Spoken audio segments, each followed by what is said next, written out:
संस्थेच्या घटनेनुसार कुठल्याही समितीचा 3 वर्षाचा कार्यकाळ असतो. मग ती कार्यकारी मंडळ असू दे अथवा शाखा समिती असू दे. आणि या समितीचा कार्यकाळ 9 दिवसांनी संपत आहे. तर या 3 वर्षाच्या कार्याच्या दरम्यान आम्ही काही नवीन उपक्रमांची सुरुवात केली, जसं की लोकमान्य, आणि काही उपक्रमांचा आम्ही पुनर्जीवन दिलं, जसं की लेखक भेटीला. आणि आज जो आपण सादर करीत आहोत तो लोकमान्य वाचक कट्टा. लोकमान्य वाचक कट्टा हा पुन्हा सुरू करण्याच्या मागचं खरं उद्दिष्ट असं होतं की वाचन संस्कृतीचा प्रचार करणं हे जे या ग्रंथालयाचं मूळ उद्दिष्ट आहे त्याला कुणीतरी प्रोत्साहन देणं. तर हा वाचक ॲपचा व्यासपीठ आहे. तुम्ही जे वाचता, तुम्हाला जे आवडतं ते इतरांबरोबर तुम्ही शेअर करता आणि त्यामुळे इतरांनाही तुम्ही काहीतरी चांगलं वाचण्यासाठी उपयुक्त करत असता. तर या उपक्रमाची सुरुवात सप्टेंबर 2022 साली झाली. 2 महिन्यांमध्ये 3 वर्ष पूर्ण होतील या उपक्रमाला. आणि या कार्यकाळाची समाप्ती किंवा सांगता अशा प्रकारे वाचन संस्कृतीला प्रोत्साहन देणाऱ्या कार्यक्रमाने होत आहे, याचा आम्हाला आनंद आहे. आणि त्याहूनही जास्त आनंद असा आहे या गोष्टीचा आहे की सुप्रसिद्ध साहित्यिक पार्लेकर रवींद्र पिंगे त्याच्या जन्मशताब्दी विशेष कार्यक्रमाने आमच्या कार्यक्रमाची सांगता होत आहे. आणि याचा आम्हाला खरंच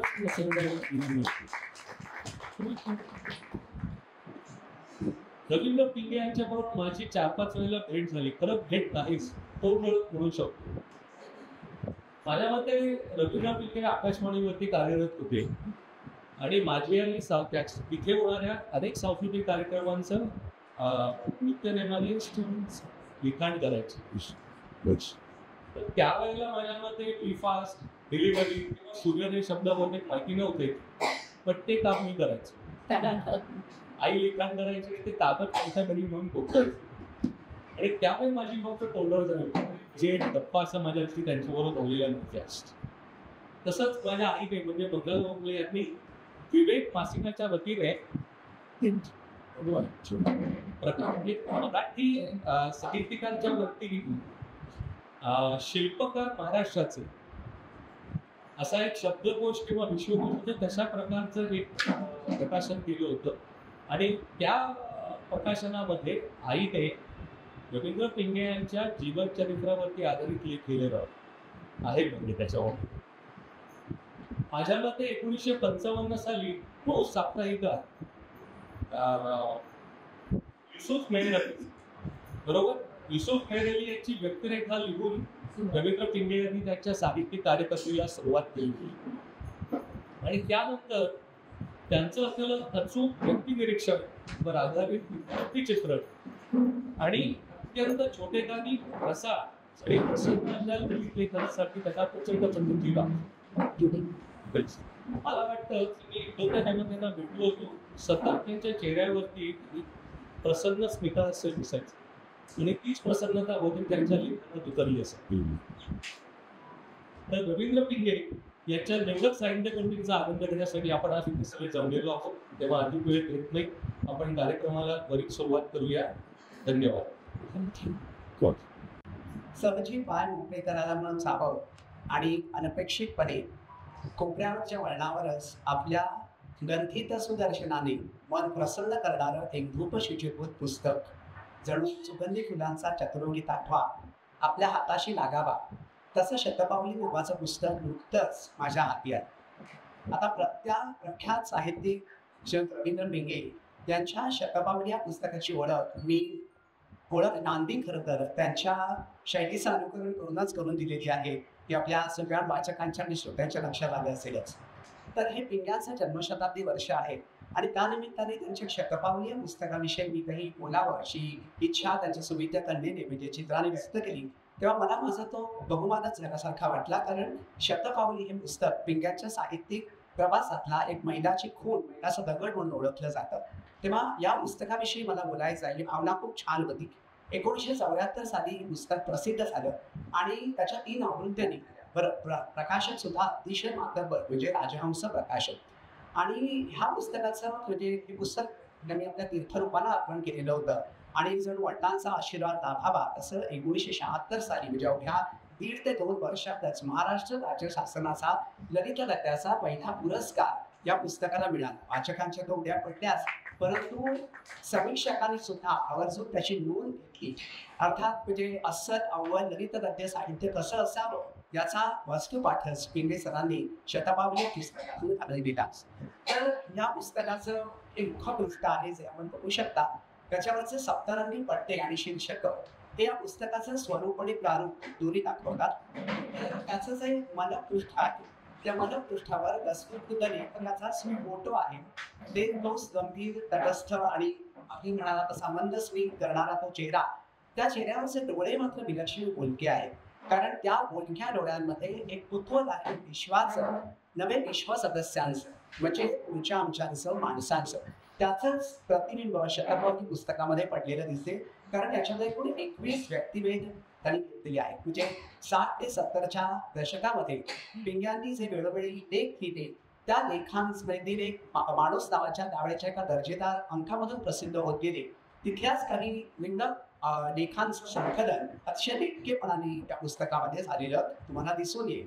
तर ह्या शतपावली पुस्तकाच्या प्रस्तावनेमध्येच पिंगे असं म्हणतात की हे मूळ लेख मी घाईघाईने खरवडले साहजिकच आणि इतके की त्याच्यावरची बोलीशाही चुकायच्या आतच ते टपालामध्ये पडत देखील गेले. साहजिकच त्याच्यामध्ये विचारपूर्वक चिंतन नाही. परंतु जेव्हा तुम्ही शतपावली वाचता तेव्हा लक्षात येतं ही पिंग्यांची विनम्रता आहे, खरं तर त्यांच्या प्रतिभेची ही चतुरस्रता आहे. कारण बघा ना, म्हणजे 55-60 वर्षांपूर्वी लिहिले गेलेले हे लेख त्या बोल्याशाही इतकेच आजही अतिशय टवटवीत, ताजे आणि अजर वाटतात. निखालसपणे पिंग्यांच्या लेखणीचंच हे यश म्हणावं लागेल. अर्थात वेळेअभावी पुस्तकाचा सकल परामर्श घेणं शक्य नाहीये, म्हणून मला जी त्यांची ठळक गुणवैशिष्ट्ये या पुस्तकातली आढळली तेवढ्याचाच फक्त मी आपल्याला परिचय करून देणार. तर पुस्तकाच्या सुरुवातीलाच नमनालाच प्रदीर्घ आणि प्रथम लेख येतो तो कुमार गंधर्व यांच्यावरचा.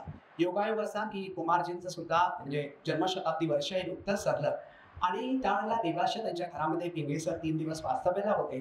त्यावेळेला पिंगे सरां म्हणजे कुमारजींबरोबर झालेल्या गप्पा आणि पिंगे सरांची खास निरीक्षणं यांनीच हा लेख सिद्ध झालेला आहे, ज्याच्यामध्ये तुम्हाला कुमारजींविषयी तर काही वाचायला मिळतंच, परंतु त्यांचं ते देवास्मृत प्रशस्त घर, तिथे शिजले जाणारे खमंग पदार्थ, गणपोत, त्यांचा शिष्यपरिवार, तो निसर्गरम्य परिसर, या सर्वांची मनोवेधक वर्णन ज्याला मी शब्द चित्रीकरण म्हणलो ती तुम्हाला वाचायला मिळतात. ते अशासाठी की पिंग्यांचेच म्हणजे कुमारजींचेच विचार पिंग्यांच्या राजस शैलीतून जेव्हा उतरतात तेव्हा त्या लेखाची रूप काही वेगळीच असते. म्हणजे एकदा पिंगे कुमारजींना विचारतात की निसर्गाचा रागांवर होणारा परिणाम आपण मानता का? त्यावर पिंग्यांच्याच शब्दात कुमारजी उत्तरतात ते असं, हो निश्चितच.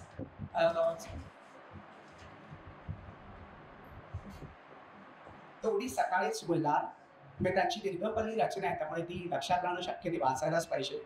तेवढी सकाळीच फुलला, सारंग मध्यान्हीलाच फुलला, भीमकलास दुपारी सोशवणार आणि मानकंस रात्रीच खुशी करणार. म्हणजे प्रसिद्ध व्यक्ती, त्यांचे विचार आणि पिंग्यांचं शब्द लालित्य या तीनही गोष्टी हातात हात घालून प्रत्येक लेखाचं नेपथ्य असं सजवत असतात, फुलवत असतात. याचाच पुनर्प्रत्यय आपल्याला दुर्गाबाई भागवतांवरच्या लेखामध्ये सुद्धा येतो. दुर्गाबाई भागवतांच्या स्वभावातले परस्पर विरोधी ताणेबाणे सांगताना पिंगे फार छान शब्दकळा असलेली वाक्य रचना मी त्यांची उद्धृत करतो इथे. दुर्गाबाई कशात तर फटकळ असूनही वात्सल्य वेल्हाळ, निसंग तरी संग्राहक, फटिंग तरीही संसारी, लेखणी एकाच वेळी मुरपिसासारख्या कुरवाळणाऱ्या आणि बस्तऱ्यासारख्या पळजणाऱ्या देखील. इथे पिंग्यांनी लपूरता अशा शैलीचा वापर केलेला आहे. कधी निवेदन, कधी गुलाब, कधी संवाद, कधी उदाहरण, कधी चिंतन. या सर्वातून दुर्गाबाई आपल्याला जास्त चांगल्या रीतीने त्यांचं फाशी असं व्यक्तिमत्व समोर येत आहे.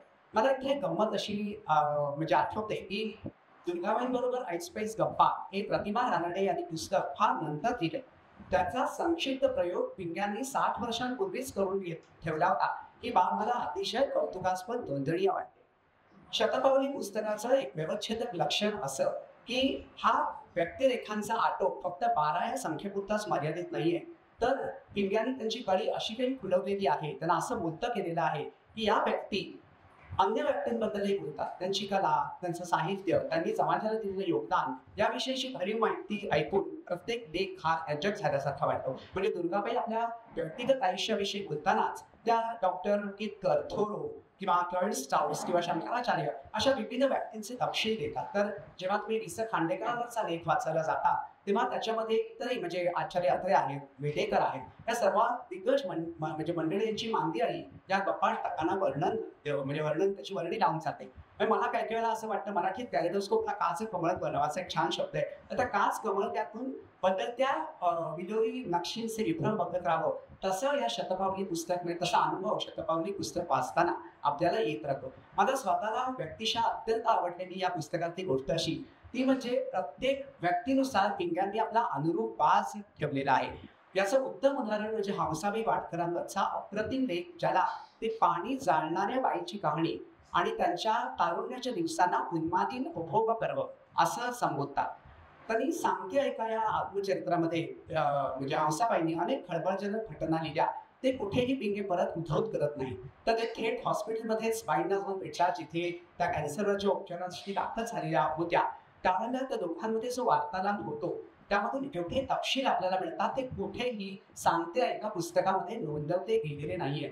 म्हणजे गुप्तधन मुक्त व्हावं असा एक परिणाम तो लेख वाचताना आपल्याला सतत होत राहतो. यातली मला भावलेली आणखीन कौतुकास्पद गोष्ट अशी की म्हणजे हंसाबाईंची तमाशाची पार्श्वभूमी लक्षात घेता पिंग्यांनी सूक्ष्मपणाने मधल्या निवेदनामध्ये कलगी तुरा किंवा सवाल जबाबाचं फटकेबाज तंत्र वापरलेलं आहे. म्हणजे तसं उदाहरण मुद्दामून मला अगदी उद्धृत करावं असं वाटतं. हंसाबाई पिंग्याला म्हणतात, काही ज्ञानच सत्य मी पुस्तकात मुद्दाम घेतली नाही, कारण ज्या व्यक्तींच्या संदर्भात ती आहे त्या व्यक्तींची सुरळीत चाललेली आयुष्य मला मुद्दाम कठोर करायची नाही. यावर पिंगे निरागस खट्याळपणे विचारतात, मग काही लोकांचीच आयुष्य तेवढी गडबड करण्याचा निर्णय तुम्ही घेतलात तर आता तेवढी या शब्दातून त्या प्रश्नातली खोचकता पिंगे अशी अचूक व्यक्त करतात. इतिहासकार प्रियळकर कदाचित छेडतात की काय होत आकाशवाणी लोक म्हणजे वेगळ्या आकाशवाणीमध्ये कामाला होते. आकाशवाणीवाले लोक तुम्ही काय करतात? त्यावेळेला निश्चितपणे पिंगे असं उत्तरतात की दुय्यम आणि तिय्यम दर्जाच्या पण पराभूत कलावंतांचा अहमला पोचण्याचं काम म्हणजे आकाशवाणीवाले करतात. म्हणजे अशा या सगळ्या शोधील लावती तुम्हाला पुस्तकामध्ये दिसून येतील. अर्थातच म्हणजे या पुस्तकामध्ये नटवर्य ताते आहे, सुवांतश भेटतात, त्यानंतर दीनानाथ दलाल आहेत, पण त्याचबरोबर तुलनेत फारशी प्रसिद्ध नसलेली व्यक्ती वाटतो. म्हणजे झापवाला नावाचा फारसी समाजसेवाचं काम आहे, किंवा दीनानाथ कोल्हटकर आहे, टीचे तेंडुलकर, विजय तेंडुलकर नव्हे टीचे तेंडुलकर, यांविषयी फारशी प्रसिद्ध व्यक्तिरेखा नाही आहेत, पण त्यांविषयी सुद्धा पिंगे तितक्याच उमाळ्याने आणि उत्कटतेने लिहिताना दिसतात. तुम्ही शतपावली पुस्तकातला कुठलाही लेख उघडा, त्याची सुरुवात आणि समारोप याच्यामध्ये पिंगे वाचक तुम्हाला दिसेलच. म्हणजे प्रियळकरांवरचा लेख लिहिताना सुरुवातीला सलामीदास पिंगांचं वाक्य झडतं, घरातल्या भिंतीवरलं जुनं कॅलेंडर वर्षानुवर्ष न जाणवता दिसत राहावं, तसं थकत चाललेल्या प्रियळकरांचं एकत्रित आयुष्य अगदी डोळ्यासमोर आहे. तर नाहक त्यांच्या लेखाच्या शेवटी पिंगे संदेशच देतात. लोकांचं लक्ष असो वा नसो, सतत ग्रंथलेखन करून लेखकाने आपल्या पाठीशी अजिंक्य ताऱ्याच्या फत्तरी कड्याप्रमाणे पुण्या उभी करावी आणि सायंकाळच्या सोनेरी उन्हात शांतपणे शतपावली घालावी. मला वाटतं पिंगे नावाचा मुद्रा असलेला हा सदाबहार वाण मराठी साहित्यातल्या ललित गद्याचं ज्याला आपण ब्रँड म्हणावा असं आपण त्याला म्हणू शकतो, इतकी त्यांची देखील तपश्चर्या होती. पण त्याचबरोबर त्यामध्ये पिंग्यांची जी स्वच्छ निर्मळ जीवनदृष्टी होती तीही या चिरपलेली दिसते, आणि म्हणूनच त्यांच्या गद्य लेखनालाही पद्याचं प्रवारीपण आणि बोळीबंद शब्दांचं नेटकेपण आहे. म्हणजे आमच्या भाषाशास्त्रामध्ये ज्याला आम्ही वर्ड पॉइलिंग किंवा नियोलॉजिझम म्हणतो, म्हणजे शब्दनिर्मितीची कला, ही पिंग्यांना हातोहात वश होती. म्हणजे स्वतःला लेखक असलेल्या मला काही वेळेला पिंग्यांचा हेवा असा वाटतो की केवळ शब्दनिर्मितीच नव्हे तर समर्पक किंवा अत्यंत अनुरूप योग्य अशी शब्दकला किंवा शब्द प्रतिमा त्यांना सुचते तरी कशी. म्हणजे शतपावली या पुस्तकामध्ये याचे वानवळे तुम्हाला पावला पावलांवर दिसतील. तशी काही उदाहरणं बघा. आसभास पोथेचे लेखन अक्षुण्ण रापाला मुद्दातच रूपसुंदर, झाडांवर तेवणारी तुऱ्यांची निरांजनी, पाण्याबाहेर निश्चित पडलेल्या मगरीसारखी सुस्त रूपा, 12 बावड्यांचं पाणी प्यायलेल्या मानसिकते, 12 गावचं पाणी म्हणत नाहीये, 12 बावड्यांचं, बावडी म्हणजे विहीर, टवकारून पाहणारं खानदानी हस्ताक्षर, आमंत्रण पत्रातलं बाडगं अर्थात इंग्रजाळलेलं मराठी, अरमाळलेली मन, कुसुमाग्रजांची कविता कशी तर नक्षत्र लख जयवती अशी. आता कुसुमाग्रजांच्या घरासंबंधी बोलताना ते पुणेरी चढीचा बांगला असा शब्दसंच वापरतात. म्हणजे फोटो जरा म्हणजे फोटोतलं घर बघावं ना तसा त्या शब्दांच्या योजनेतून झटकनपणे ती कधी न पाहिलेली कुसुमाग्रजांची वास्तू अशी डोळ्यासमोर थरकन दृग्गोचर होते. म्हणजे थोडक्यात सांगायचं तर अशा प्रकारच्या अर्थवाही दृश्य प्रतिमा निर्मिण्याची जी त्यांची प्रतिभा होती त्याला कुर्निसप करावा तेवढा थोडाच आहे. शतपावली म्हणजे ह्या पुस्तकाला शतपावली हे नाव पिंगाने का बरं दिलं असावं याचा जेव्हा माझ्या परीने निवेद घेण्याचा प्रयत्न केला त्यावेळेला पिंग्याने योजलेली एक शब्द संकुल किंवा ही शब्द रचना माझ्या लक्षामध्ये आली. मला आढळलेली शब्द योजना अशी होती, जन्म मरणाच्या चक्राची चेष्टिते. परत नीट ऐका शब्द, जन्म मरणाच्या चक्राची चेष्टिते. आता चेष्टिते हा शब्द ज्ञानेश्वरांनी बाळ चेष्टिते किंवा बाळ लिलांच्या संदर्भात वापरलेला आहे, परंतु पिंग्यांनी तो कुठल्या वेगळ्या संदर्भात वापरलाय हे जेव्हा माझ्या लक्षात आलं तेव्हा अंगावर करून शहारा आला. कारण शतपावली पुस्तकातल्या 12 व्यक्तिरेखातली 4 व्यक्तिरेखाच फक्त जेव्हा तो लेख प्रसिद्ध झाला तेव्हा हयात होत्या, त्याही अस्ताचलाकडे चेपावलेलं गेलं होतं आणि उरलेल्या 8 व्यक्ती तेव्हाच निषेधामाच केलेल्या होत्या. हा अन्वयार्थ लावताना मला लक्ष जाणवलं की शतपावली म्हणजे काय. तर शतपावली म्हणजे रात्रीचं जेवण झाल्यानंतर शांतपणे आपण ज्या येत झाल्या की शतपावली त्यावेळेला शरीर थकलेलं असतं, डोळ्यात पेंग असते, ओठात परिणाम असतं आणि श्रमलेल्या मनामध्ये सरलेल्या दिवसाचा लेखाजोखा असतो. पण त्याचबरोबर कुठून तरी खोलवर आतून निजायची तयारी सुद्धा सुरू झालेली असते. आणि चित्रकार दिवनाथ दलाल हे पिंग्यांचे अतिशय जवळचे मित्र, त्यांच्या आकस्मिक मृत्यूने पिंगे हल्ले असावेत, कारण त्यांनी जो मृत्यूने दिला त्याच्या शेवटी पिंगे असंच काहीतरी विलक्षण विचक्षण जीव बिंदा निघून जातात. ते म्हणतात, काळ पुरुष हा झपाटलेला कलावंत, त्याच्या हातातला कुंचला तो कधी सुकू देत नाही ना कधी तो रंगाची पेटी बंद करत. उलट मानवी जीवनाचे कागद तो सतत रंगवीत राहतो, रंगवता रंगवता एकीकडे अकरा निकराळ हसत राहतो. त्याच्या झाडण्याचा बेसूर आवाज अधूनमधून आपल्या कानांवर हा असा आसभास नसताना पडतो. आपण लिहितो हीच ती जन्म मृत्यू सोहळ्याची चेष्टिते. सुंदर चकित व्हायला होतं ना हे ऐकून वाचून. शतपावली हे पुस्तक आपल्या गजालीतून अशा रीतीने वाचकांना रिझवतं, आपल्या म्हणजे जीवनधर्म चिंतनातून अंतर्मुख करायला लावतं, कधी अवखळपणे हसवतं सुद्धा. प्रत्येक वाचकाने हे पुस्तक जरूर वाचावं अशी शिफारस मी म्हणूनच करू इच्छितो. तर रवींद्र पिंगे म्हणजे त्यांच्या म्हणजे माझ्या मनोगताची सुरुवात अशी मी पिंगे शैली केली, तसाच समारोप सुद्धा त्यांना मानवंदना म्हणून त्यांच्याच शैलीचं अनुकरण करून करतोय. तर रवींद्र पिंगे हा मराठी सारस्वतातला सारस्वती वृक्ष, मुतलातच मुळी बुलंद आणि बहुआरंभ्यांचा, सृजनाची अंकुर चिन्हे अंगभर मिळवणारा त्यांचं शतपावली हे पुस्तक हा त्यांच्या साहित्यिक प्रतिभेला फुटलेला पहिला सतेज तुम्हाला म्हणून लक्षात राहतो. तर अशा प्रकारे त्याच्यामुळे थांबला असेलच. तर विवा फाटक ग्रंथसरात म्हणजे शिवा फाटक ग्रंथालयाने मला माझ्या अत्यंत आवडत्या लेखकाविषयी त्यांच्या पुस्तकाविषयी बोलण्याची संधी दिली, त्याबद्दल मी त्यांचे आणि कार्यकारी मंडळाचे मनापासून आभार मानतो. आज श्री रवींद्र पिंगे आज लौकिक अर्थाने हयात नाहीये, परंतु चित्राच्या रूपात ते शेष आहेत आणि काय सांगू त्यांच्याच वितहास्य असलेल्या डोळ्यातून ते मला बघतायत, त्याच्याकडे असं ऐकतात की भावना मनात ठेवण्याच त्यांच्याच जनकीय अस्तित्वाला नमस्कार. ते पुस्तक आहे चतुर्थ प्रतिष्ठानने 2060 प्रकाशित केलं मानवाचं. प्रारंभी साहेब मी मान्य करतो की इथे उपस्थित असलेल्या बहुतांश वाचकांचा मी काळा वाचक नाही.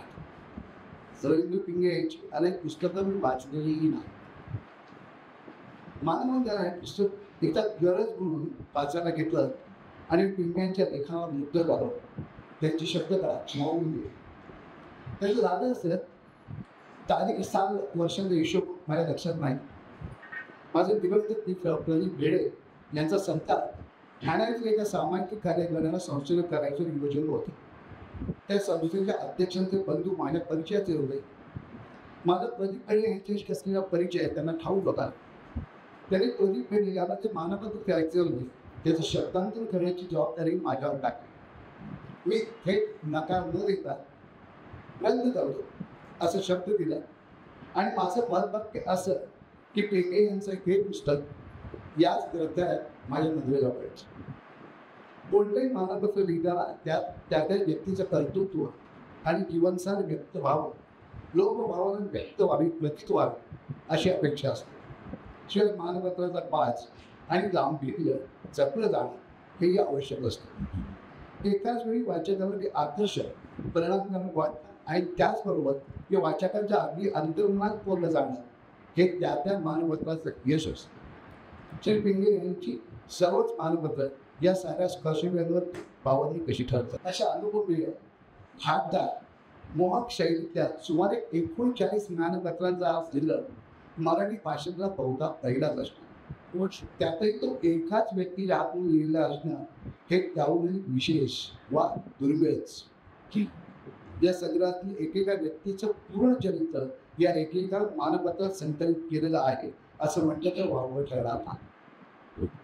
काही वर्षापूर्वी कविवर्य मुकेश पाडगावकरांनी चांगली कविता कोणती म्हणायची या प्रश्नाचं उत्तर देताना सांगितलं की ज्या कवितेतील एकही शब्द इकडचा तिकडे करता येत नाही आणि केल्यास त्या कवितेचं सौंदर्य कमी होतं, ती चांगली कविता. हे पुस्तक, ह्या पुस्तकात एक एक मानपत्र वाचताना मला तसं वाटतं. काही एवढं बाहुबलीविषयी नेमक्या आणि मोजक्या शब्दात मांडलेली शब्दांची आरास. बघा, फिरोज दस्तूर याच्याविषयी पिंगे लिहितात, देवदयेने आपल्याला मंजूर सोन लावला आहे, त्यावर आपण डोळसपणे किराणा घराण्याच्या मजूरकर गायकीचे संस्कार चढवले. कोणत्याही प्रलोभनाच्या आहारी न जाता आपण घरंदाज गायकीचं वरण श्रेष्ठ गुरुजनांच्या चरणापाशी गिरवलं आणि वेळ येतात ते विद्याधन आपल्या शाळेला मुक्त हाताने वाटूनही जाते. मैत्रिणींची संख्या वाढवण्याऐवजी आपण गानविद्येचं ऐश्वर वाढवतो. ही आपली कामगिरी बहु. दत्ता डावलेकरांविषयी लिहितात, नम्र व्यक्तिमत्व, रसद वृत्ती आणि नवनिर्माणक्षम प्रतिभा यांचा अमोल देणं आपल्याला लाभ आहे. या दैवी संपत्तीचा उपयोग करून हजारो चित्रपट गीतांना आणि भावगीतांना आपण रेशमी साथ चढवलं. त्यामुळे रसिक उत्कृष्ट झाले. अनेक नवोदित कलाकारांना घेरून आपण उदाहरणार्थ त्यांना संधी दिली. सूर निर्माण करण्याच्या शास्त्रातही विज्ञानातही आपण लस घेतला. आजचे नामवंत गायक आपल्याकडे मर्मज्ञ मार्गदर्शक म्हणून पाहतात, हे तुमचं श्रेय मोठं आहे. संगीतकार स्नेहल पाटकर यांच्याविषयी पिंगे लिहितात, गेली 5 दशकं आपण अस्सल मराठमोळ्या संगीताचे पुरस्कार घेतले. भजन असो वा लावणी किंवा चित्रपट गीत असो किंवा नाट्यकर, तुम्ही अन्य बाजाची उसुमारी न करता खास मराठी परंपरेतून चिरपत असलेल्या शुद्ध स्वरच शब्दाला बहार केलं. तुमच्या जमान्यात तुम्ही एका मराठमोळ्या परंपरेची अथक उपासना केली, हे सच्ची बहुमोल आहे. शरद तळवलकर यांच्याविषयी लिहितात, सुयुक्त विनोदी नट आणि रंजक लेखक असं आपलं दुहेरी कुटुंब आहे. अखंड नाट्य प्रवासात आपण गावोगाव निघणार, अनेक उन्हाळ्यात पावसाळ्यात पाहिले आणि या सर्व कारकिर्दीत देवाधर्मावरची तुमची निष्ठा अविचारी राहील. दर्जा येईल असं तुम्ही काहीही केलं नाही. मराठी रंगदेवीच्या देवतेच्या दरबारात या पुण्याची नोंद राहील. सुनील फडके यांच्याविषयी ते लिहितात, तुमचा सुसो काही पडला आणि रसिक जागच्या जागी खेळून उभा राहिला नाही, असं कधी घडलंच नाही. या किमयाच्या बळावर इतर रामायणात तुम्ही खरोखरी कोसळतो. आधुनिक काळचे तुम्ही लवकुशी झाला. देव, धर्म आणि देश यांचं प्रतिपूजन तुम्ही अविचल निष्ठेला केलं. महापुरुषाच्या जीवनावर बहुलक चित्रपट काढण्यात तुम्ही तुमचं दल, मन आणि धन वेचित आहात. हे काम त्यांचं अपूर्व ठरलं. विनाकरणकारांविषयी पिंगे लिहितात, अस्सल देशपूर्ण अर्थपूर्ण आशय आणि अभिव्यक्तीतलं नाविन्य की तुमच्या अभिजात कवितेची लक्षण आहे. त्याच्याशिवाय आपण बहुशाखीय गद्यलेखन हे केलं तळागाळातल्या समाजाच्या अभ्युदयाशी आपण सतत बांधील राहिला अशी जागरूकता विरळाच. काही विषय पु ल देशपांडे यांच्याविषयी लिहितात.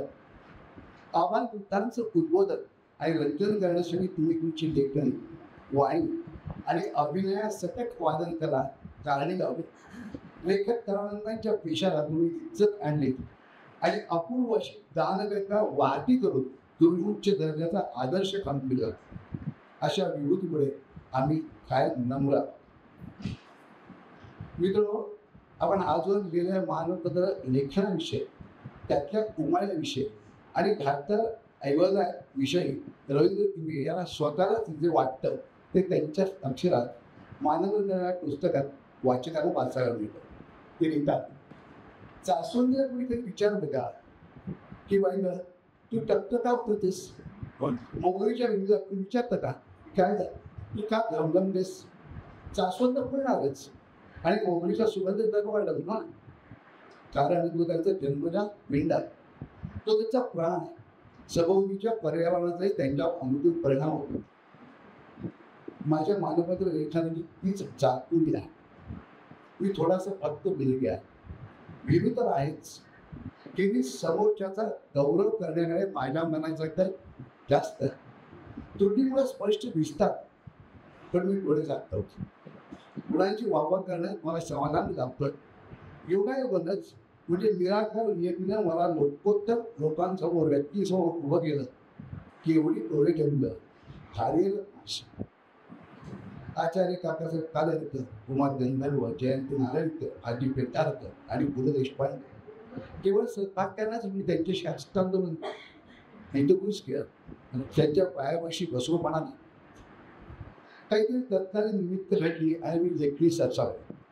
प्रासंगिक शब्दकळा माझ्याकडे बुद्धलाच होतीच. आकाशवाणीमध्ये चाकरीमुळे मापात लिहायचं वळण आता होतंच. रावसाहेब पटवर्धनांच्या सत्संगामुळे दुसऱ्यांनी इज्जत करण्याची गोडी चाकली होती. पुढे काय तर विंचूक माहितीचे चिरे वाहून आणायचे आणि ते मोहर आकारात रचायचे. ते काम मात्र कर्तव्य समजून मी चोख घेत. दिव्याला दिवा लागतो त्याप्रमाणे एका मागोमाग एक मानवपत्र हातावेगळी येतील. त्यानिमित्त पंडित भीमसेन जोशी, मंगेश पाडगावकर, सुधीर फडके, ज्योतिभास्कर, चंद्रराव साळगावकर या आवडणाऱ्या माणसांचे जाहीर कौतुक करण्याची संधी मिळाली. हेच या खटाटोपाचा सुंदर फलित. या पुस्तकाचं वैशिष्ट्य ते या पुस्तकात लेखक रवींद्र पिंगे यांनी चतुर्ंगाच्या सामन्यावरून स्वतःच त्याचे पानपत्र लिहिला. एखाद्या चित्रकाराला 25 व्यक्तींची चित्रानंतर स्वतःचं देखील चित्र काढावं तसाच हा प्रकार. मुख्य म्हणजे ते मानपत्र हे त्रयस्थ चित्रात पिंगे यशस्वी झाले. त्या मानपत्रात त्याला ज्या लोकांकडून चिठी मिळालं आहे त्याचा ते आवर्जून उल्लेख केला.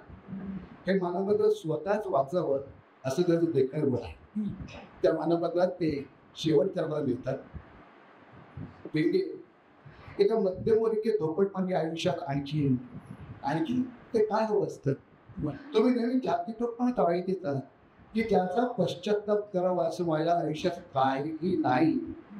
या एकट्या शरीरात सर्व काही आहे. श्री गोंद्याच्या शब्द श्री पंपोला बाबाच्या शब्दात सांगायचं तर मागे शून्य पुढे शून्य, येथे कैसे पाप पुढल्याने काळात परंतु आनंद असो. असा आनंदमय काळ पेटण्याचा अखंड योग मग निराकार नियती तुम्हाला दाखवू देते. फक्त दिव्य आदिशक्तीच्या चरणी प्रार्थना करण्यासाठी विनम्र हात जोडते मी सांगतो. मराठी भाषेला अभिजात भाषेचा दर्जा सरकार दरबारी अलीकडे मिळाला असला तरी तिचं दर्शन ज्यात अनेक लेखकांनी घडवलं त्यात रवींद्र पिंगे अग्रस्थानी आहे. मी आता जे वाचन केलं त्यातला तुम्हाला भावलेला शब्द पिंग्यांचा लेखन पुस्तक माझं अत्यंत आवडतं पुस्तक आहे. राजहंस प्रकाशनाचे प्रकाशक या पुस्तकाच्या पहिल्या आवृत्तीची पहिली प्रत पिंग्याच्या हातात त्यांनी म्हटलेला आहे. दिवस मंथन हे खरं, कारण लेखक संख्या कमी आणि उदंड आणि विपुल प्रमाणात वाचक वर्ग असं त्यावेळेचं चित्र होतं. आता ते बरोबर उलट झाले. या पुस्तकाला मंगेश पाडगावकरांनी प्रस्तावना दिलेली आहे. हे म्हणजे एका सरस्वती पूजकाने किंवा एका सारस्वताला दुसऱ्या सारस्वताला दिलेली आदरांजलीच आहे. जे जे उत्तम उदात्त उन्नत अशा समोर लीनतेने झोपण्याचा स्वभाव, अंतरीचा श्रद्धाळू नम्र भाव आणि वेगवेगळ्या वेळी वेगवेगळ्या ठिकाणी वेगवेगळ्या वाहनातून अगदी आपल्या भारताच्या पूर्व टोकापर्यंत केलेला प्रवास, असे अनेक पिंग्यांच्या लेखनाचे पैलू आपल्याला या पुस्तकातून दिसतात. पिंग्या जे अंतरीच्या उमाळ्याने लिहितात ते हृदयाला भिडतं आणि म्हणूनच हे पुस्तक अधिक आवडतं. याच्याशिवाय यातले जे लेख आहेत ते पिंग्यांनी स्वतः आपल्याला आवडते लेख म्हणून निवडलेले आहेत. हे या पुस्तकाचं अधिक महत्व आहे. हे सर्व त्याच्यात कुठून आलं याचं उत्तर देताना त्यांनी माझे बाबा आणि मी या लेखात म्हटलेलं आहे की त्यांचे वडील त्यांना सांगत, पिंग्यांचे वडील त्यांना सांगत की मला पोलीस किंवा तिकीट तपासणी सहज होता आलं नसतं, पैसे सुद्धा जास्त मी मिळवले असते, पण मी लोकांवरून चिरीमिरी करण्यात मी धन्यता मानली असती. त्यापेक्षा मी मास्तर झालो आणि हेडमास्तर म्हणून सन्मानाने निवृत्त झालो, यात मला अधिक अभिमान. आणि ही संस्कारांची शिदोरी घेऊन पिंग्यांची तिसरी पिढी आपल्याला आपल्या समोर वावरताना दिसते आहे. या पुस्तकातला अर्धा भाग हा व्यक्तिचित्रणात्मक आहे. काही लेख त्याच थाटणीचे स्थळ विशेष किंवा स्थळाचं वर्णन करणारं आहे आणि काही आत्मपद स्वतःची माहिती देणारे, स्वतःच्या बद्दल सांगणारे.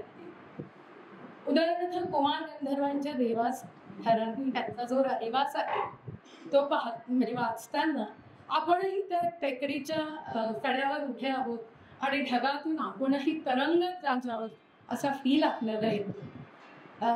यांचं सद्गुरूंचा 16 मठ, त्याच्यानंतर मर्डेकरांचं रामदासी गाव, हे लेख वाचताना आपल्याला वाटतं असं पिंगेनं आपल्याला असं बोटाने दाखवत काय फिरतायत त्या गावातलं आणि आपणही त्यांच्या मागून असे भटकतो. इतकं छान फील येतो. चर्चिल, हेमिंग्वे, पॉल गॉग यांची चरित्र वाचताना आपल्याला लक्षात येतं की त्यांनी याच्या चरित्र लेखनासाठी किती पुस्तकं वाचली असतील, कारण इतकी सूक्ष्म स्वभाव वैशिष्ट्य रेखाटणं शक्य झालं नसतं. आजच्या जमान्यात सुद्धा ही मर्मसाक्षी लेखन आपल्यात ते व्यक्तिमत्व अक्षरशः डोळ्यासमोर उभं करतात. सॉमरसेट मॉमचं चरित्र तर त्यांनी इतक्या संयतपणे लिहिलंय की कुणालाही त्याच्याबद्दल कसलाही संशय येऊ नये, परंतु लपवलेलं मात्र काहीही नाही. या सर्वांविषयी लिहिण्यासाठी पिंग्यांनी आयुष्यभर पुस्तकांचाच व्यासंग केला आणि त्यासाठी नानासाहेब गोरे यांच्यासारख्या बुद्धिमंतांचा त्यांनी हात आदरानं घट्ट धरला आणि म्हणूनच ते म्हणतात की इतक्या सातत्याने विपुल प्रमाणात मी लिहू शकेन. बाल गंधर्व, दीनानाथ तेंडुलकर, खानोलकर, धर्मानंद कोसंबी, अमृता प्रीतम यांच्याबद्दलचे लेख वाचताना नियती शरण आयुष्याचं पिंग्यांना असलेलं भान आणि आकर्षण आपल्याला प्रकर्षाने जाणवतं. आणि म्हणूनच प्रारब्धाच्या हेक्यावरती इंकाळणारी ही चरित्र वाचताना एखादी रहस्यकथा वाचल्याचा आपल्याला फील येतो, पण ती व्यक्तिमत्व त्याच्यानंतरही आपलं काळीज अगदी फुरतडत राहतात. अतिशय वेगळे असे 2 लेख या पुस्तकात असे ज्याचा उल्लेख मला करावासा वाटेल. उपळ्या गावाचा आणि सारस्वतांचं परब्रह्म. सारस्वतांचं परब्रह्म या लेखाबद्दल मला असं सांगायचंय की तो लेख हाती वाचताना पाणीच सुटत तोंडाला. त्यांनी त्याच्या सारस्वत, मासळी आणि त्यांचं रांधण किंवा स्वयंपाक याचा असा काही चटकदार मेळ बसवल्यावर की अक्षरशः तुम्हाला म्हणून सांगते की आता थोड्या दिवसात श्रावण महिना येईल, तिथे आपण सगळे सामेश आहारापासून दूर राहू, परंतु मी मात्र या लेखांची त्या काळात खूप पारायण करते, कारण माझी जिव्हा काही ते लेख वाचूनच होते. पिंग्यांचं घर पाहायला लोक येतात. प्राध्यापकाचं दारूचं व्यसन सुटतं. खांडेकर, गाडगीळ अशा प्रभूतींनी त्यांच्या पाठीवर शाबासकीची थाप दिलेली आहे. अहो, त्यांच्या आईनेही म्हटलंय, तुझं नाव हीच तुझी इस्टेट. मला वाटतं निर्मोही पिंग्यांना याच गोष्टीचा अभिमान आहे आणि आपण इतक्या वर्षांनंतर त्याच्या साहित्याचा जो उत्सव साजरा करतो ते आहासांमध्ये घडत असतील याचसाठी गेला आता अट्टहास. या सर्वोत्तमातला मला आवडलेला सर्वोत्तम भाग म्हणजे संवाद स्वतःची हा पुस्तकातला थोडासा आत्मचरित्रात्मक पण अनोख्या पद्धतीने मांडलेला भाग. पिंग्यांचं आरसपानी आणि मनोज्ञ दर्शन आपल्याला या लेखातून घडतं. वखवक शून्य जगणं हे त्यांचं सांगणं. एकतर्फी बहिष्कार आणि निशब्द उपेक्षा ही माझी हत्यारं आहेत असं ते जेव्हा म्हणतात तेव्हा अहिंसक गांधीयन तत्वज्ञानाचा मला आस होतो. नव्या पिढीला संदेश हा भाग वाचून मला तुम्हाला प्रत्यक्षच वाचून दाखवायला आवडेल. त्याच्यात ते म्हणतात, नव्या पिढीसाठी काम गोष्ट. वयात वडील असलेल्यांना सन्मानानं वागवा. सर्वांना निरपेक्ष आधार द्या. शक्ती पलीकडलं ओझं पाहू नका. जगाला सुधारण्याची किंवा बदलण्याची आकांक्षा बाळगू नका. कुणाचाही न्याय करू नका, घमेंड करू नका, कारण शेराला सव्वा शेर सर्वत्र असतोच. नाहक स्पर्धा, मत्सर, द्वेष कुणाचाही करू नका. तुमच्या गुणांच्या हिशोबातच तुम्हाला यश मिळणार, पण प्रयत्नांची का सोडू नका. हा जन्म एकच आहे, तो वखवक शून्य जगा. सर्वांना ओवाळ्याचा आधार द्या. नीतिमत्तेची धास्ती बाळगू नका. प्रत्येक क्षणाचा म्हणून काही मध असतो तो चाटून घ्या. पाप पुण्य या निव्वळ कल्पना आहे, ते अंतिम सत्य नव्हे. कामात सातत्य ठेवा. कुणाचेही तळतळ ठेवू नका. प्राप्त झालेली संधी सोडूनही नका. आणि अखेर सर्व काही ईश्वरी कृपेवर सोडा.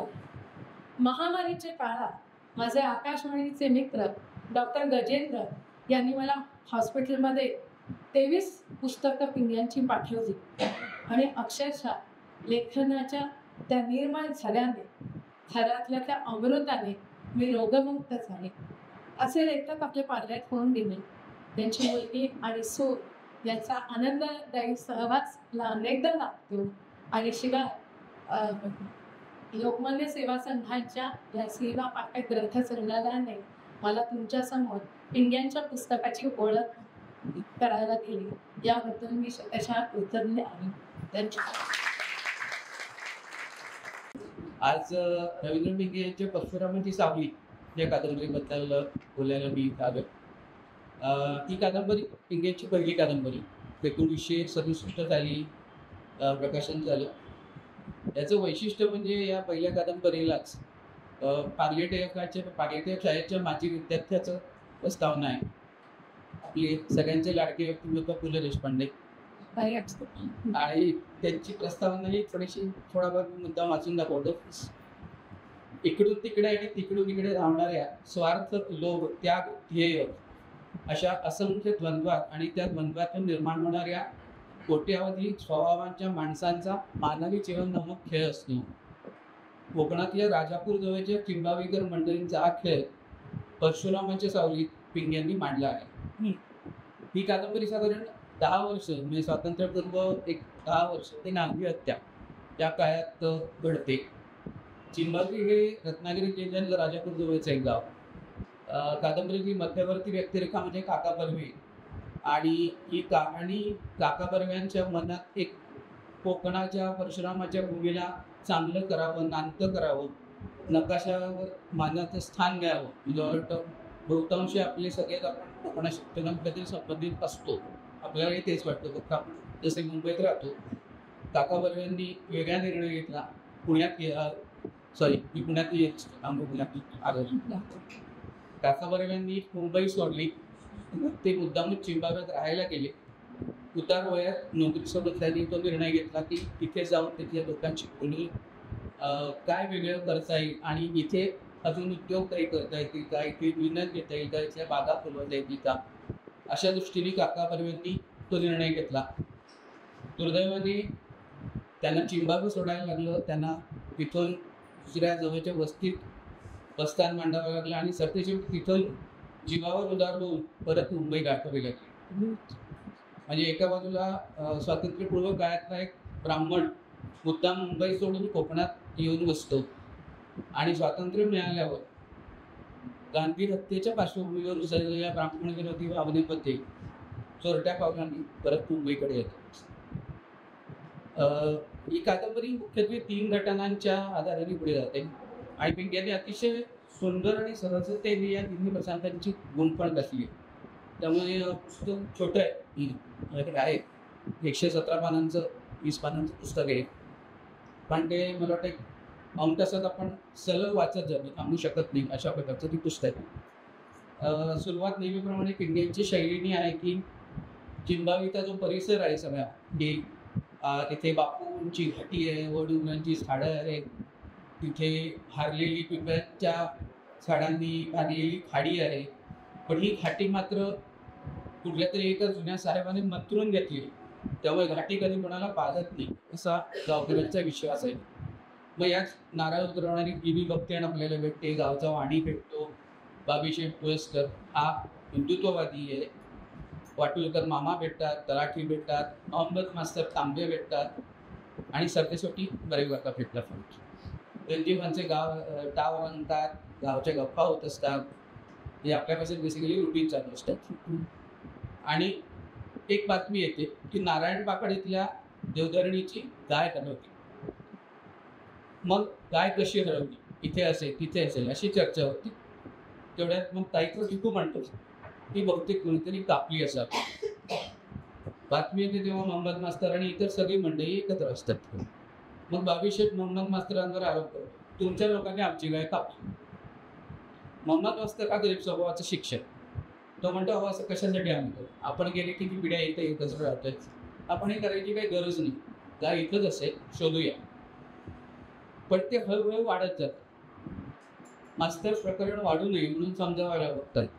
ते म्हणतात ठीक आहे, गाय हरवली, आमच्या मुलाला काहीतरी पैसे एकत्र करेल आणि तुम्हाला नुकसान भरपाई देईल, आपल्यात वाद निघतो. यावरून विषय अजून टाकतो. म्हणजे हे नक्कीच गाय कापलेली लोक आहेत आणि आता यांना गाड्या शिकवायला अशी जोरजोरात सगळी आरडाओरडा सुरू होती. इकडनं मोहम्मद मास्तर असतात, इकडनं काका बर्वे असतात, दोघंही म्हणतात समजुतीने घ्या. पण बाबीशेठ पेटतो, पोलिसात जातो, पोलिसात तक्रार होते, फौजदार येतात, फौजदारांच्या कामाप्रमाणे ते दोन्ही गटांकडनं पाहुणचार घेतात, वर्गणी घेतात. पण गाय मात्र अजून गायब असते. आता हिंदूंचे नेते बाबीशेठ उभे राहतात, मग मुसलमानांकडनं अबुबकर म्हणून एक वाडीकर उभे राहतात. ते तिकडच्या लोकांना करतात, ते इकडच्या लोकांना करतात. काहीतरी करायचं म्हणून मग फौजदार पेगिष्टी गरीब मोहम्मद मास्तरांना उचलतात आणि कोठडीत टाकून देतात. मुस्लिम वस्ती शांतपणे त्यांच्या घरात निघून जाते. पोलीस पार्टी राजापूरला परत जाते. संध्याकाळी गावकरी एकत्र बसलेले असतात आणि तेवढ्यात भीमा भक्ती येते आणि म्हणते देवधरणीची गाय गोठ्यात परत आली गेली.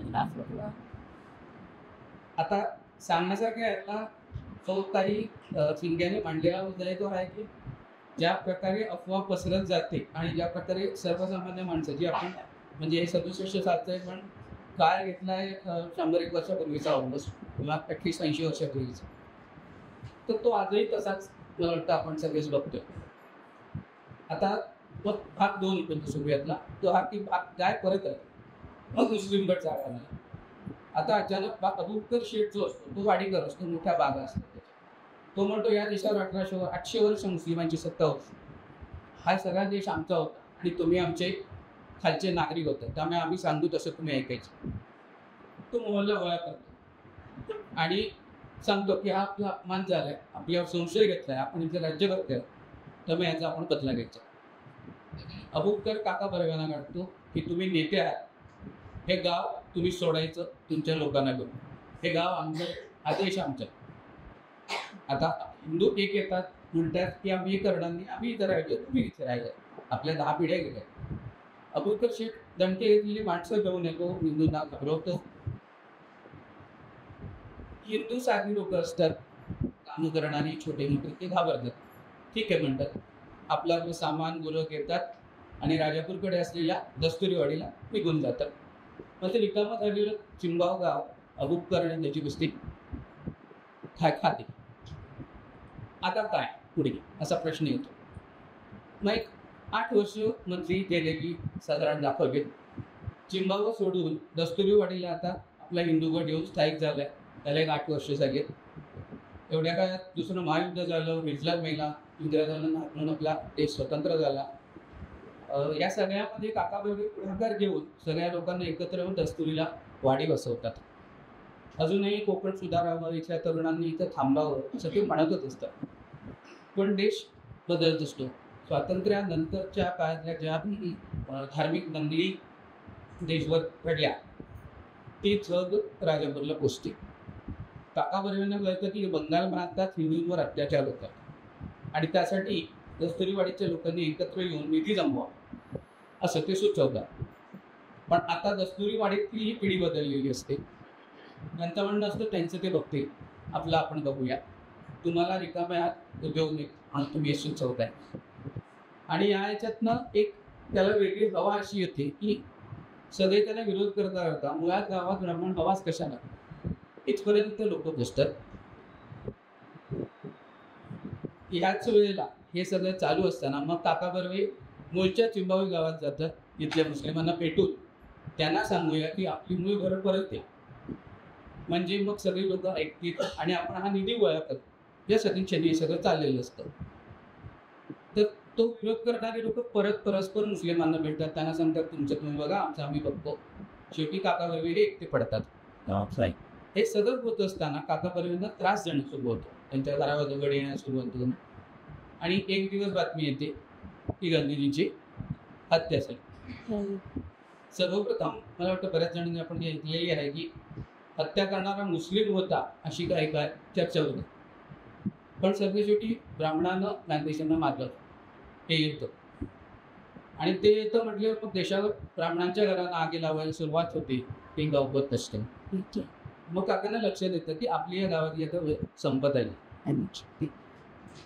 ते बायकोला सांगतात की ती आजारी आहेस तर आपण आता मुंबईला परत जाणं योग्य आहे. रात्र व्हायला लागते. आजारी बर्वे काकूंना घेऊन काका नावेने परत निघतात. सोबतीला नावाडी असतो तो अमीर असतो आणि चमचमणारे अतिशय सुंदर खाडीतले तारे असतात.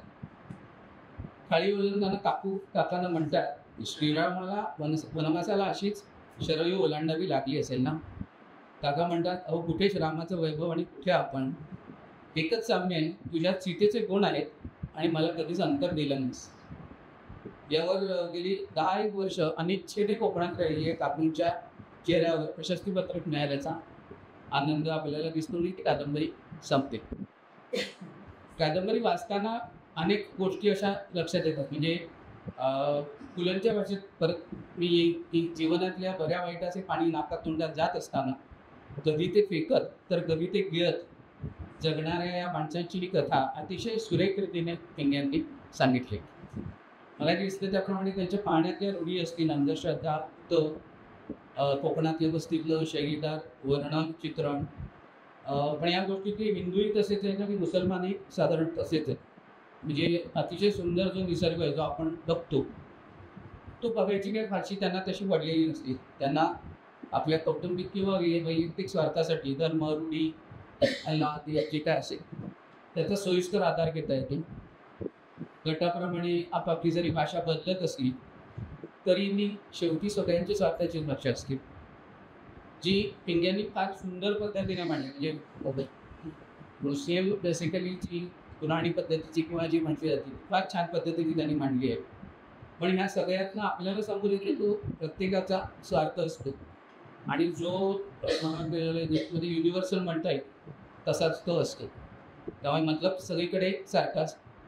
फक्त फार अतिरंजन न करता किंवा अतिशय कलात्मकतेने वगैरे असं मांडण्याचा प्रयत्न न करता सहज आणि रंजक पद्धतीने पिंगे कथा मांडत जातात, त्यामुळे ती शेवटपर्यंत वाचावी वाटतं. पुलंनी प्रस्तावनेचा जो शेवट केला तो वाचण्यासारखा, तो मी मुद्दाम वाचू केलं. परशुरामाने कोकण वसवले म्हणतात. काका बर्वे हे दुसरे परशुराम, हाती परशु पण जीवनात राम नसले. मुंबईच्या दिशेने निघाले ते कोकण जागच्या जागी घट्ट ठेवण्याची महत्वाकांक्षी पाळली होती. रिकामं होत चाललेले कोकण नांतर राहावं या सद्भावनेखेरीज दुसरं कसलंही भांडवल नसलेल्या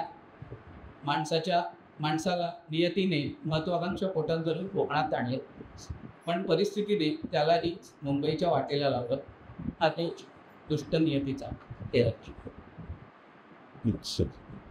कादंबरी तिथे संपते. फक्त आपल्याला बरेच विचार घेऊन जातो, म्हणजे आपण हे चर्चा होत असतात, पण मग एखाद्या विषयावर तो किती ताणावा, किती ताणू नये, किंवा हिंदू मुस्लिम हा जो आहे आपला फारच आता जिव्हाळ्याचा विषय देशभर असल्यामुळे किंवा जगभर असल्यामुळे, त्यामुळे त्यातला येण्यासारखा हा शेवटी माणसं आहेत, त्यांनी एकमेकांना बघावं, सांभाळावं, हा जो अगदी मूलभूत विचार पिंगे या कादंबरीत देतात, तो मला वाटतं महत्त्वाचा आहे. जो शेअरिंग करावा सगळ्याचे पुस्तक संपल्यावर. पुस्तकाचं नाव आहे शकुनाचं पान. हे पुस्तक चंद्रकला प्रकाशनाने प्रकाशित केलेलं आहे. 140 पानाचं या पुस्तकात 30 ललित रेखांचा संग्रह आहे आणि ते दलितले अतिशय आटोक्षित आहेत. जे त्यांच्या बाबतीत सांगायचं झालं तर पहिलाच लेखाने माझी भूमिका, त्याच्यामध्ये ते म्हणतात माझं आयुष्य थोडीशी पंधरा इतकं डुबला, म्हणजे त्याच निगर्वीपणाने हे सगळे लेख आपल्याला वाचायला मिळतात. आणि ते पुढे म्हणतात त्या संघर्ष, उलाढाली, डावपेच वगैरे जवळजवळ नाहीतच. माझ्या आयुष्यातल्या बहुतेक सगळ्या गोष्टी व्यूहरचना न करता समुद्राच्या लाटा येतात तशा सहज मिळत गेल्या.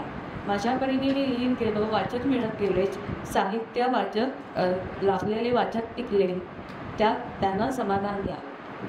आणि ह्याच भूमिकेतून हे सगळे लेख त्यांनी लिहिलेले आहेत. त्याच्यामुळे तर अतिशय ते एखादा दागिना मिळवावा तशी त्यांची वाक्यरचना घडत जाते आणि भाषा सौष्ठव हे इतका असं चपखल बसलेला आहे. जर ते शब्द एकेका जागी असा चपखल बसलेला असतो, त्याच्यामुळे वाचताना कुठेही कंटाळवाणा होत नाही आणि अतिशय सौम्य प्रकारे निगर्वीपणे त्यांनी या वर्णात लिहिलेली आहेत. परंतु शकुनाचं पान हे नाव वाचताच माझंही कुतूहल जरा जाळवलं की शकुनाचं पान म्हणजे नक्की काय. तर ह्याचं महत्त्व शेवटचा लेख आहे नंतर त्याचं शीर्षक आहे शकुनाचं पान. बघूया. या लेखात त्यांनी सुरुवातीला अमृता त्यांच्या आयुष्याबद्दल सांगितलं आहे की लेखकी या जिंदगीतला असा कुठला सन्मान आहे की जो पंजाबी कवयित्री अमृता प्रीतमला लाभलेला नाही. वाङ्मय सेवकाच्या केशात तिचे नवनिर्माणशील हात गगनाला पोहोचले आहेत. आणि पुढे त्यांच्या आयुष्यात घडलेला एक प्रसंग जे सांगतात. अमृताजी रशियाला गेल्या होत्या. तिथं त्यांनी टॉल्स्टॉयच्या स्मारकाला भेट दिली. तिथं थोर लेखकाच्या फडल्यावर एक ताजं चौटणीत पान पडलेलं तिला दिसलं. तिला आश्चर्य वाटलं, कारण टॉल्स्टॉयची कबर काही उघड्यावर नव्हती, चांगली बंदिस्त होती. पण झाडावरचं गोटवीत हिरवगार पान तिथे कसं पोहोचलं? अजबच. अमृताजींनी ते पान टॉल्स्टॉयनं दिलेला प्रसाद म्हणून उचललं मी जपून भारतात घरी आणलं.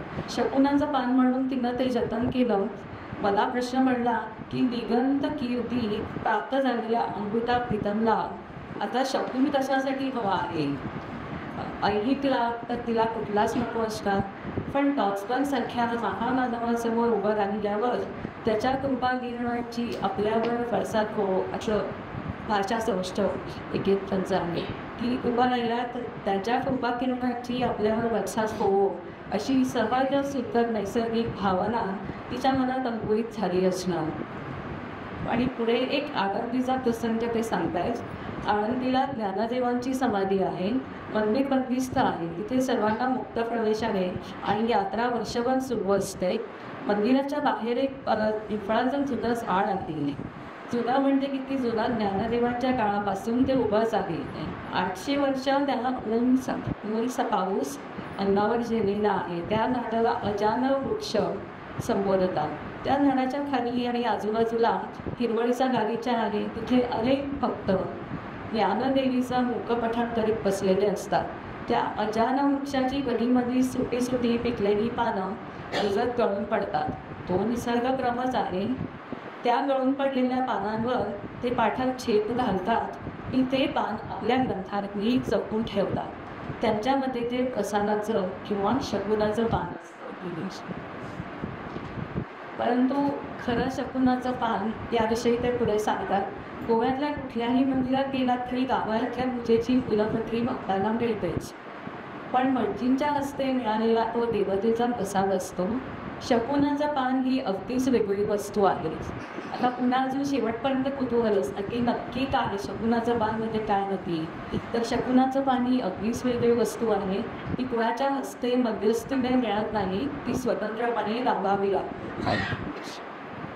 यासाठी त्यांच्या आयुष्यातला ते प्रसंग देतात. मला वाटलं की रायटर्स ब्लॉक याबद्दल इंग्लिश पुस्तकात भरपूर लिहिलेलं असतं, परंतु मराठीत रायटर्स ब्लॉक इतक्या प्रांजलपणे मांडणारं हेच पुस्तक निदान मी तरी वाचलेलं आहे. तर त्याच्यामध्ये ते लिहितात, 20 वर्षांपूर्वीची गोष्ट. दिवाळीचा मोसम, संपादकांची पत्र, तगारी वगैरे यायला सुरुवात झालेली. मला तर एक अक्षर सुचेना. काय लिहिणार, कसं लिहिणार, कधी लिहिणार. गोंधळच गोंधळ, खताच ठरलो. अकस्मात मला श्री बोलण्याच्या शेख मोहम्मद या योगी संतकवीची आठवण आली. शेख मोहम्मद साहेबांची गूढ कविता मात्र मी मनापासून वाचली होती. अचानक ह्या थोर कवीची आठवण का झाली असेल कळत नाही, पण झाली खरी. मी त्यांना मनातल्या मनात विनंती केली की माझ्या लेखनाचा जरा जो कुठेतरी गुप्त झाला आहे तो वार्ता करा. आणि आश्चर्य म्हणजे मी डोळे मिटून प्रार्थना केली मात्र आणि मला धडाधड विषय सुचू लागले. त्या वर्षी मी सर्वात जास्त ललित फटाफट लिहिली आहे. नंतर 5-10 वर्षांनी माझी श्रीगोंद्याला खेप झाली. मी मुद्दाम त्या महान साधूच्या दर्ग्यात गेलो. पूर्ण शुकशुकाट होता. दर्ग्याचा प्रचंड घुमाट, एक कबर, तिच्यावर चादर, तिसरं काही नाही. कबरीवर पान वगैरे पडलेलं नव्हतं, मात्र अद्भुत शांतता वातावरणात कणाकणात विनोद देखील होती.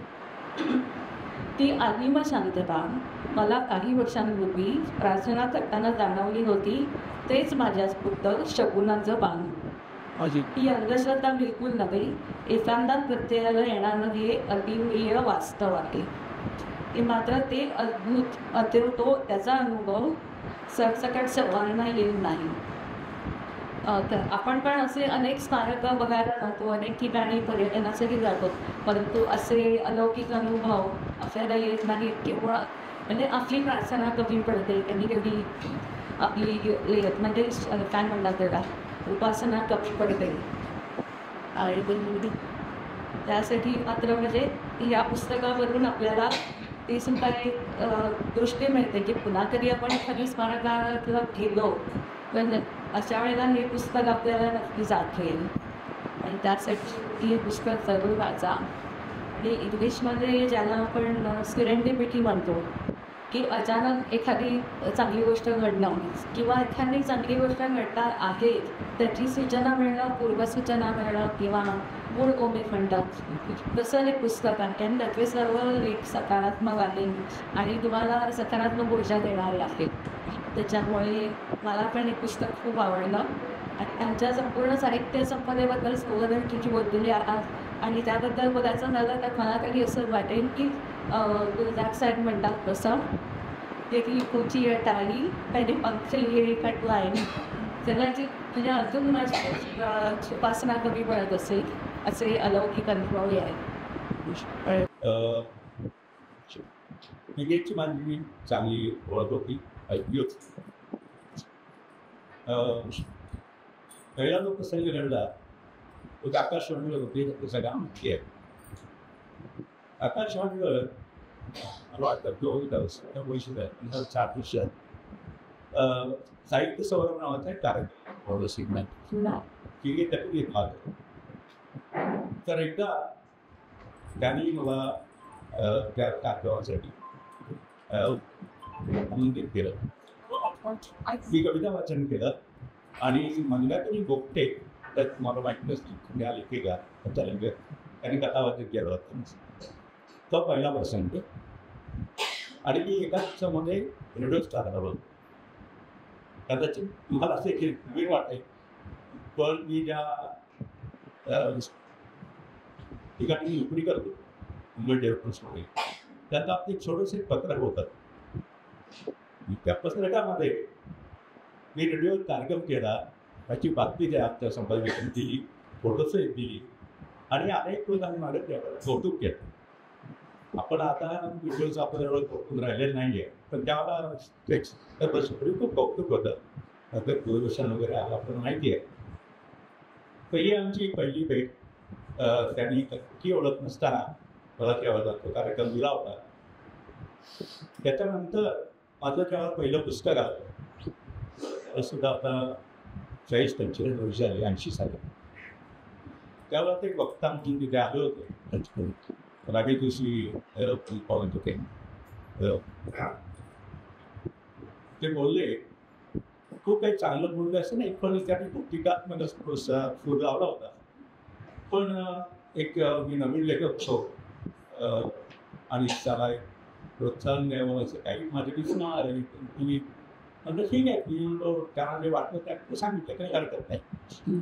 आणि त्याच्यानंतर आम्ही दादरचा आयडियल तुम्हाला आयडियल माहिती आहे, त्या आयडियल स्तंभाला की त्याच्या मंच आम्ही चालू केला होता 90-93 साली. त्याला सुद्धा सरकारी की तिथे आम्ही आयडियाचे जे आकाशक देवकर आहेत त्यांच्या सहकार्याने तो कार्यक्रम करत होतो. दर महिन्याला आम्ही भेटायचो आणि काहीतरी कार्यक्रम करायचो. सुरुवातीला तो मी आणि आकर्षकांची जी दर्पण होती, त्याच्यानंतर रवींद्र पिंगे तिथे आहे आणि मग आमची मैत्री झाली. रवींद्र पिंगे अतिशय गपिष्ठ होते. म्हणजे कादगीमध्ये अनेक गप्पा सांगायची की, कारण त्यांचा आकाशवाणीमध्ये अनेक कलाकारांची साहित्यिकांची समन्वयावर अनेक गोष्टी त्यांना कलाकारांच्या माहिती होत्या. आणि त्यामध्येच आमच्यात तिथे दोघंजण आणखी ते व्हिडिओ होते, एक प्रकाश चांदे आणि कसुरकर. त्यांना सुद्धा अशा जुन्या गोष्टी सांगण्याचं म्हणजे दूरच्या असं जुन्या जे कलाकार असते त्यांना माहिती होती ती म्हणतात ते सगळ्या गोष्टी सांगायच्या. त्या आमच्या तिथे बसलेल्या असताना ते तिघे असले का आम्हाला ते करू द्यायचे नाही. सतत तिघेजण बोलत असायचे. अनेक ठिकाणी आम्ही त्यांचं पाहिलेलं आहे. खूप चांगलं होतं, जुन्या गोष्टी होतं. अनेक माहिती त्यांच्या पुस्तकामध्ये जे आलेलं आहे ती सगळी माहिती सत्यशी त्यांनी अनुभवलेली आहे, त्याच्या ठिकाणी केलेली आहे आणि त्याच्यामधून त्यांनी ती माहिती दिलेली आहे. अशा प्रकारे रवींद्र पिंगे यांचे वक्तृत्व चांगलं होतं, ते बोलत होते. पण त्यावेळेचे जे साहित्यिक होते ना, ते असे मला नवीन साहित्य मिळाला. महाराष्ट्रामध्ये असे करायचे नाही. सांगायचे ठीक आहे तुम्ही जा बरं लिहितोयस वगैरे. आता म्हणतो तुझं बघितलं असेल तर एखादा दिवाळी आपल्या सांगतो येण्यासाठी तसं वगैरे त्यावेळेला साहित्य त्यावेळेला आयडियामध्ये कांताशी मिळून करायची चांगली मोठे काळे दाजी पणशीगर, रवींद्र पिंगे त्यावेळेला होते, शंकर वैद्य असे अनेक साहित्यिक त्या निमित्तानं आम्हाला भेटले. मी स्वतः प्रकाश सुद्धा आणि देशपांडे आम्ही नुकतेच लोकसभामध्ये तेव्हा यायला होतो आणि त्यानिमित्तानं आम्हाला एक माणसं त्याची होती. त्यांच्या अनेक गोष्टी आम्हाला कळत होत्या आणि साहित्य लिहिताना मला त्याचा फायदा होतो. तर अशा प्रकारे रवींद्र पिंगे त्यावेळेला आम्हाला अनेक कार्यक्रम केले. त्याची गवईचा लेख झाला. गवईची मराठी कवींचे कार्यक्रम राहतात त्या आमच्या कार्यक्रमात. तर त्यानंतर ज्याप्रमाणे आमचा ॲक्टिव्ह संबंध त्याचा बंद आला. कारण आमची खूप म्हणजे भेटण्याची ठीक आहे कमी झाली. मी पार्ल्याला साहित्य संवाद नावाचा एक कार्यक्रम दिला होता. मी रवींद्र पिंगे आणि माझी उपस्थित सत्कार म्हणून आम्ही कार्यक्रम केला तो 4 वर्षामध्ये आम्ही करत होतो. त्याच्यामध्ये सुद्धा एक चांगली लोकांना आम्ही डॉक्टर अकरा मानके आले मला आठवतं चांगले कार्यक्रम आम्ही करत होतो. तरुणांच्या भेटीगाठीने होत असत आणि કેટલીક त्या अशोक सायन्स वगैरे असं बोलण्याची पद्धत होती. साहित्यिक वगैरे सुनील तुम्हाला तुमच्या नावानं हाक मारत होता आणि जवळचं नातं तेव्हा आमच्यामध्ये आपण पाहत होतात. तर त्यांच्या शेवटच्या दाखवण्यामध्ये सुद्धा मी लिहिलेलं आहे आणि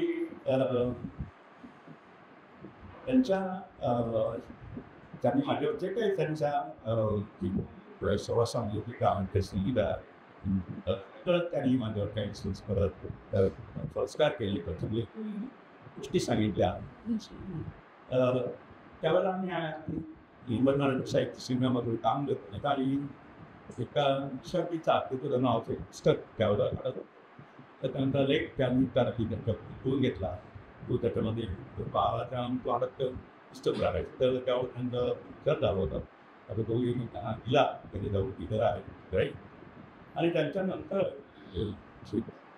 पिगे नावाचं एक पुस्तक करायचं अशी एक कल्पना आली आणि मला त्याची माहिती असेल ते श्याम जोशी श्याम पुस्तक प्रकाश तर जे पुस्तक पिंगे पुस्तक ते संपादन करण्याची त्यांनी मला संधी दिली आणि ते पुस्तकाच्या निमित्तानं त्याच्या अनेक जवळजवळ 14 त्यांची ललित लेखांची पुस्तकं आहेत ते जवळ माझ्या 140 सालीतले त्यांनी व्यक्तिरेखा लिहिलेला आहे आणि चौकातलं त्याच्यात ते निवडून 26 लेख निवडले आणि त्याचं पुस्तक पिगे प्रकाशित केलं.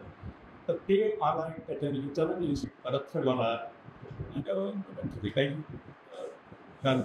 आता आणि तिसरा एक भाग म्हणजे आमच्या साहित्य संघातर्फे सचारी पुरस्कार तो पुरस्कार एका वर्ष 2 वर्षात मग ताईंना दिला साहित्य संघामध्ये. तर त्यानिमित्ताच मला संधी मिळाली ती मला मिळाली. तर अशा प्रकारे रवींद्र पिंगे हे ज्येष्ठ लेखक अतिशय जे लेखन होतं ते लोकप्रिय लेखक जो म्हणताय तो खरा लोकप्रिय लेखी आपण माहिती आहे. तसे रवींद्र पिंगे अतिशय लोकप्रिय आणि वेगळ्या प्रकारचं लिखाण करणारे अवधी शक्यता म्हणता येईल एक गोष्ट सांगायची म्हणजे वेगळे शब्द निर्माण करा कॉईन नवीन नवीन शब्द ते निर्माण करावा लागले साहित्यामध्ये आणि तेच त्यांनी सुरू बघितलं त्यांच्या लिखाणावर अनेक शब्द त्यांनी निर्माण केलेले शब्द त्यांच्या साहित्यात आपल्याला दिसतील. त्यांचा तो विनोद पिंगे सूत्र आहे त्याच्यामध्ये मी त्याच्या लेखाने शिकत असते इतर शिकत केलं आहे ते तुम्हाला शोधतात.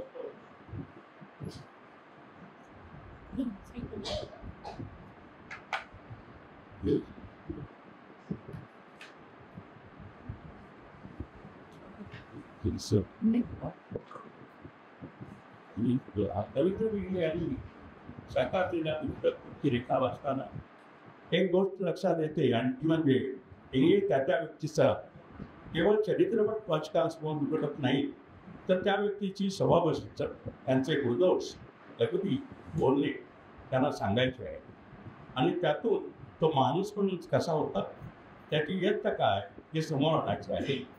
हे सांगताना ते खारदार शैली कलात्मक मांडणी आणि प्रतिभांचा अनोखा वापर करीत आपले लेखन बोलत होणार नाही दक्षता घेतात. लांबलांब सुटीवाक्ये विलक्षण देखील शब्दकाळ आणि उत्कट हिवाळ्याची भाषा यामधून ते आपली जबरदस्त वाचके करतात. हे सगळं लिखाणाला म्हणजे विशेष शब्दावर लिखाणाला त्यांची वैशिष्ट्य आवडलं पाहिजे आणि त्यामुळेच ते अतिशय वाचकप्रिय असलेले लेखक होते आणि ते आपल्या वाचल्यामध्ये होत होते आणि आम्हाला संवाद साधला असं खरंच आम्हाला अतिशय आम्ही होतो या निमित्तानं त्या सदापिसांनी rights. हे याबद्दल मी त्यांनी सांगितलं आणि स्वतः चित्राबाद आणि सर्व कर्मचाऱ्यांचं महत्त्व आभार मानतो. धन्यवाद. मला बाबांचं खूप म्हणजे काय म्हणायचं भाग्य त्यांचं किंवा भाग्याचा हेवा वाटतोय की त्यांच्या हयातीतही त्यांना वाचकांचं खूप प्रेम मिळालं, खूप उत्तम मित्र मिळाले जे पुस्तकांनीच त्यांच्याशी जोडले गेले. आणि आज बाबा गेल्यानंतर 17 वर्ष झाली तरी तुम्ही इतक्या मोठ्या संख्येने केवळ त्यांच्या साहित्याच्या ओढीने प्रेमाने इथे जमलेले आहात. त्यांना त्यांच्या सहवासात बेंडफळ सर आहेतच, माधवीताई आहेतच. असंच प्रेम असं माहीत नाही मला किती लेखकांच्या नशिबी असतं. बाबांचं एक 2 मिनिटांत म्हणजे एक तुम्हाला उत्सुकता असेल की साहित्यिकाचं घरात वावरतं कसं असतं ते मी सांगू शकते तुम्हाला. जर तुम्ही वर्णन केलं अतिशय गोष्टी लहान आणि असे गप्पिष्ट तसे बाबा आम्हाला कधी दिसायचं नाही. म्हणजे आम्ही जे बाबांना बघितले तर नेहमी खूप पहाटे उठून ते लिहित बसलेले असायचे आणि आम्हाला थोडासा राहतच होता. म्हणजे आमचं विद्वार्थी वगैरे बाबा आले की बरोबर टी व्ही तर आमच्याकडे मला वाटतं मी 10वी-12वी होईपर्यंत नव्हताच. रेडिओचा आवाज पण खूप आईला आमच्या क्रिकेटची फार आवड होती त्यामुळे तो कॉमेंट्री पण फार स्लोमध्ये तिला ऐकायला लागायची जर बाबा घरी असेल. बाबा नसले की आमच्या घरातलं वातावरण एकदम वेगळं. आणि वाचनाची त्यांना खूप आवड होती, सतत वाचत असायचं. आम्ही कधी विचारायचो की बाबा तुम्हाला वेळ कुठला मिळतो, कारण घरात फारसं वाचताना दिसायचं नाही. म्हणजे ज्या पटीत ते लिहायचे आणि त्याचे रेफरन्सेस त्यांच्या लिखाणात द्यायचे तर ते म्हणायचे की नाही मला आम्ही विचारायचो की कसे वाचणं नाही विचारायचे मी कधी की तुम्हाला बसायला जागा मिळाली का येता जाता ऑफिसमधून, ट्रेनमध्ये गर्दी होती का, आमचा नेहमीचा प्रश्न असायचा. कारण त्यांचं ऑफिस आकाशवाणी म्हणजे ट्रेननी यायचा. तर ते म्हणायचं नाही मी काय ते माझा पेंटर आहे धक्काबुक्की करत ट्रेनमध्ये चढण्याचा, त्यामुळे कधी तो प्रयत्नच करत नाही. शेवटी चढतो आणि उभ्या उभ्या 40 मिनिटं जाताना 40 मिनिटं येताना माझी भरपूर वाचन होतं. म्हणजे वाचन लोकांचं होत नाही का हेच मला आश्चर्य वाटतं. म्हणजे भरपूर वेळ असतो दिवसभरात 1-1.5 तास असा सलग मिळाला की असा त्यांचा एक पेंडा होता आणि कधीही मी घाई गडबड नसायची. आणि एक महत्त्वाची गोष्ट म्हणजे बाबांचं वाचन आणि त्यांनी ज्या सातत्याने आणि जे गुणवत्तापूर्ण लिहिलं त्याच्यासाठी एक चित्ताचा निवांतपणा जो हवा असतो तो माझ्या आईमुळे त्यांना मिळाला. कारण आई आमचं म्हणजे एक खांबी तंबू घरातला. बाबांना काहीही व्यावहारिक कटकटी मी म्हणणार नाही पण एक संसाराची व्यवधानं असतात असंख्य, ती सगळी आईनी पेली. म्हणजे आमचे अभ्यास, ॲडमिशन्स, माहेरची सासरची माणसं, कोणाचे आजारपणं, पाहुणे रावळे, बँकेचे व्यवहार, अगदी साफसफाई काही असेल माणसामान आणणं, या कुठल्याही बाबतीत आईने बाबांना इन्व्हॉल्व केलं नाही. सलग बाबांनी आपली नोकरी आणि नोकरी पण त्यांची छंदाचंच एक्सटेन्शन होतं. ते आकाशवाणीवर असल्यामुळे मराठी सेक्शनचे प्रोड्युसर होते त्यामुळे सतत लेखन, वाचन, चिंतन, खूप आवडत्या लोकांना भेटणं असं त्यांचं अगदी ड्रीम जॉब होता असं म्हणायला लागेल. म्हणूनच त्यांनी सचिवालयातली जास्त पगाराची नोकरी सोडून आकाशवाणीवरती, आणि ते म्हणायचे की आकाशवाणीवर मी फुलं वेचली. असं किती जण आपल्या नोकरीबाबत म्हणू शकतील मला माहिती नाही, पण बाबांनी अत्यंत आनंदाने आणि काही बोट स्वच्छ असं त्यांचं नेहमी वाक्य असतं. असं त्यांनी खूप छान आपलं उपभोगला. आपलं जे एक करिअर होतं ते मी फक्त ही जे आता 5-6 पुस्तकं आपण आता ऐकलं त्याच्याबद्दलच्या आमच्या आठवणी गमतीच्या म्हणून सांगते.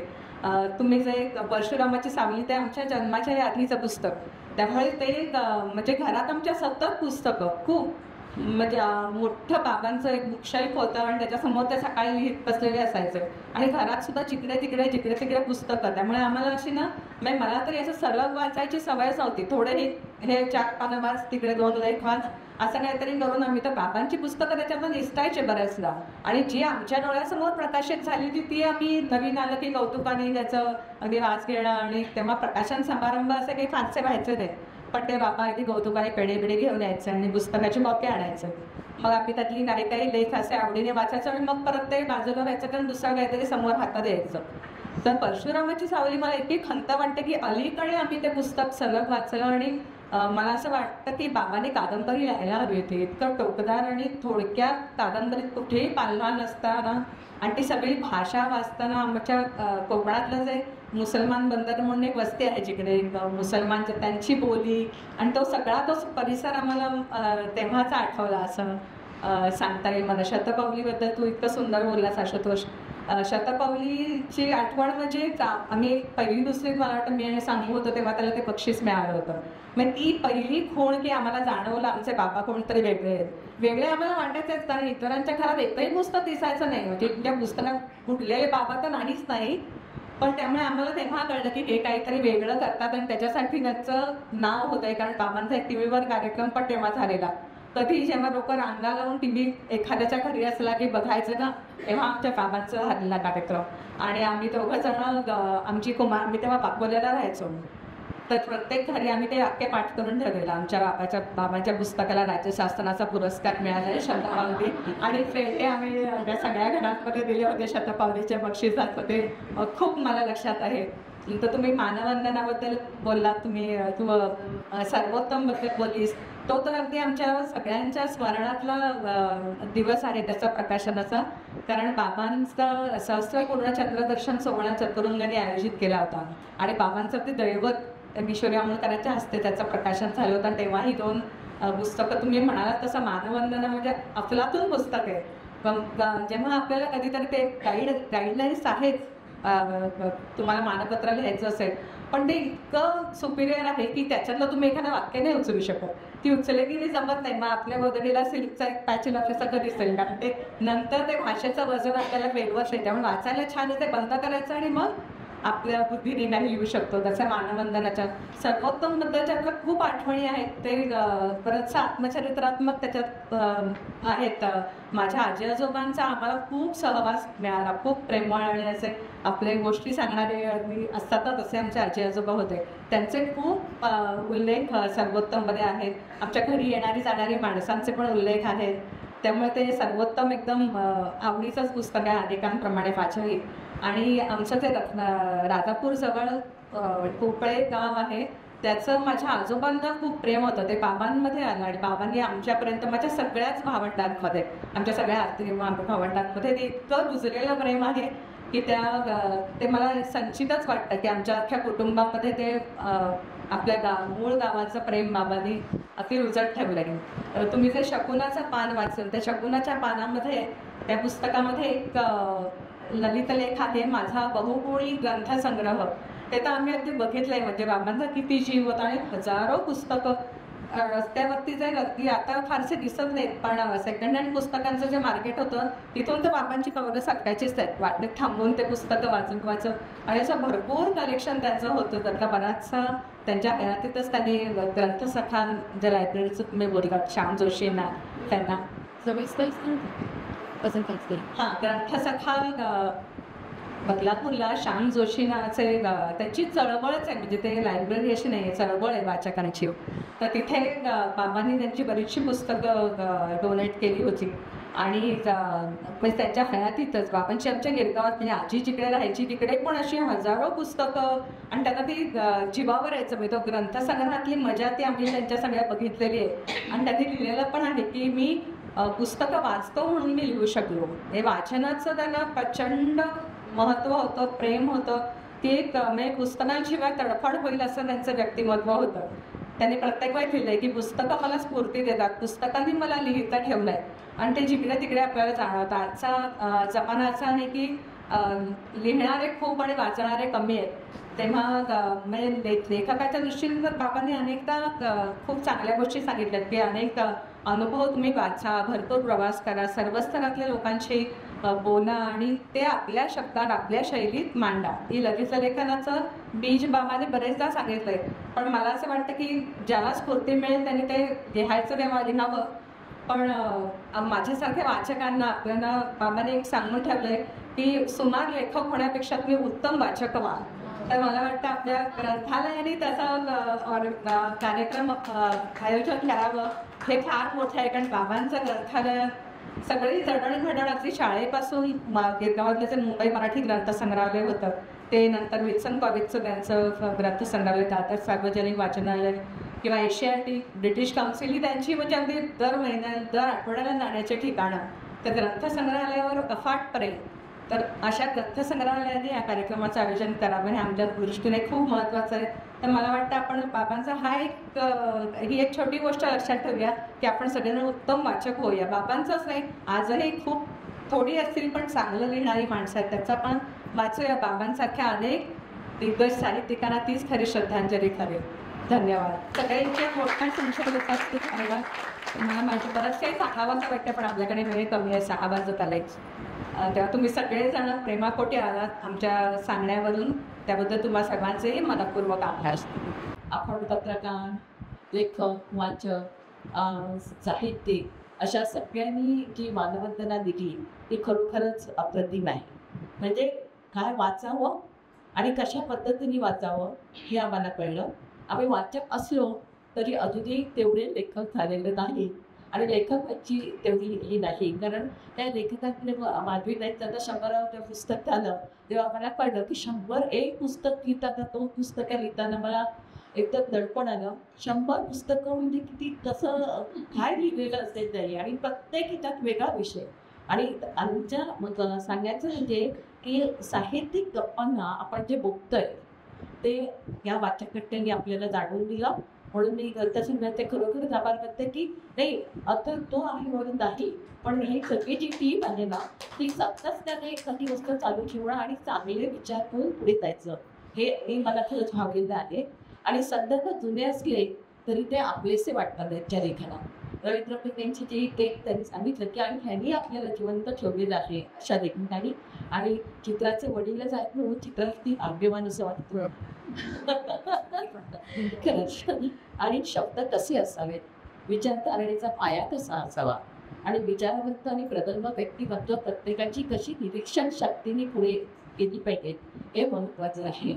आणि तसंच आकाशवाणीचं ड्रीम जॉब हे वाक्य मला खूप आवडलं. कारण माणसाला सगळं आवडतं, व्यवसाय आवडतो, सगळं करायला लागतं, पैसेही हवे असतं, सगळं हवं असतं, पण आपल्याला आवडीची त्या दिशा आपल्याला मिळाली. कारण इकडे आपल्याकडे हरविटर आहे, त्यांनी स्वतःच्या छंदासाठी जे ते काय करायचं ते आत्तापर्यंत चालू ठेवलेलं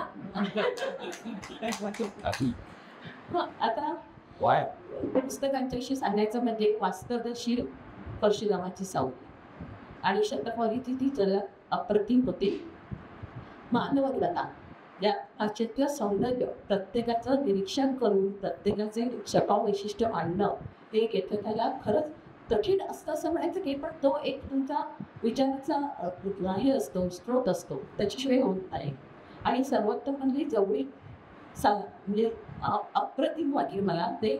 आणि चकोऱ्याच्या पानमध्ये एक नवीन दृष्टिकोन आहे, पुस्तक दृष्टिकोन आहे, त्यामध्ये ते काही सायकॉलॉजिकल म्हणजे मानसिक हे जे आहे ते वेगळं आहे. म्हणजे त्याच्यात काय म्हणतो आपण गाभा जो आहे ना तो वेगळा आहे. सर्वसामान्य लेखांमध्ये ते सापडणार नाही तुम्हाला. आता ग्रंथसखांनी सर्व जे काही ज्ञानात दिले अशोक व्याख्यानाने तुम्ही जे काही नंतर जे लिहिलेलं आहे निवडक पिंगे, तर मला असं वाटतं की सगळ्यांनी ते पुस्तक वाचावं. म्हणजे आपल्याला कुठे काय माणसाच्या हे कंगोरे असतात ते आपोआपच शिकायला मिळेल आणि वाचनाने लेखक निर्माण होतो खरं सांगायचं म्हणजे. आणि असं वाचनाने लेखक तेव्हा निर्माण होतो आणि अशा ग्रंथसंग्रहाचा अनेक वाचक तर निर्माण होऊ देत, पण लेखक त्या जे वाचक तयार झालेले असतील आणि लेखक तयार होतील त्या लेखनाचं लेखन प्रकाशन सुद्धा इकडे होऊ दे अशी मी आशा करते. ऋषिकेश गुप्तेचं कोकणातल्या गोष्टी नव्हतं माझ्याकडे. अच्छा, धन्यवाद रश्मीताई. कार्यक्रम इथे संपलेला आहे. कॉफीचा आस्वाद घेतल्याशिवाय निघायचं नाही की आम्हाला धन्यवाद.